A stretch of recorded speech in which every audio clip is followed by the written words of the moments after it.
पवित्र शास्त्र बायबल वाचन कार्यक्रम थेसलोनिकाकरास लिहिलेले पहिले पत्र अध्याय 3 मराठी. थेसलोनिकाकरास लिहिलेले पहिले पत्र अध्याय 3.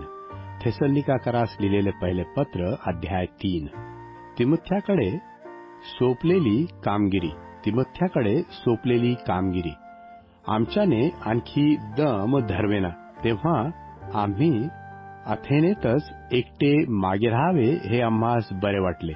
आणि आम्ही आपला बंधू तिमोथ्य, ख्रिस्ताच्या सुवार्तेत परमेश्वराचा सेवक याला यासाठी पाठवलं की त्याने तुम्हास स्थिर करावे आणि तुमच्या विश्वासाच्या वृद्धीसाठी बोध करावा.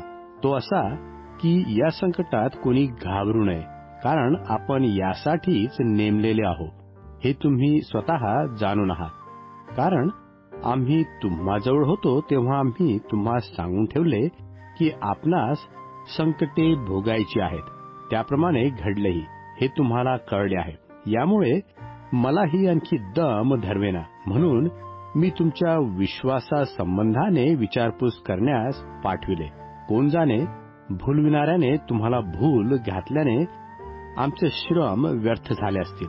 आता तिमोथ्याने तुम्हापासून आम्हाकडे येऊन तुमचा विश्वास व प्रीती याविषयी आणि जसे आम्ही तुम्हास भेटावयास उत्कंठित आहोत तसे तुम्हीही आम्हास भेटावयास उत्कंठित असून आमची नेहमी चांगली आठवण करता याविषयीचे शुभवर्तमान आम्हास कळविले.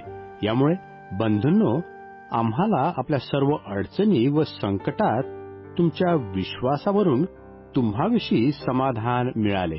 कारण जर तुम्ही प्रभूमध्ये स्थिर आहात तर आमच्या ठायी जीव आहे.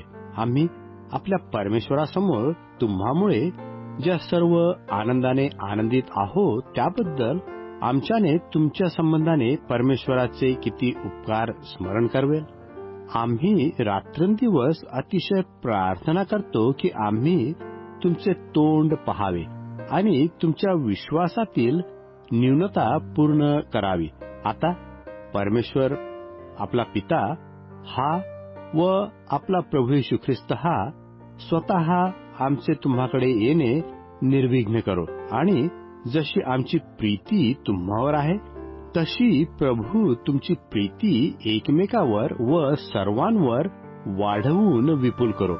यासाठी की आपला प्रभू येशू आपल्या सर्व पवित्र जनासहित येईल, त्यावेळेस तुमची अंतःकरणे परमेश्वर आपला पिता याच्यासमोर पवित्रतेत निर्दोष होण्यास त्याने ती स्थिर करावी. आमेन.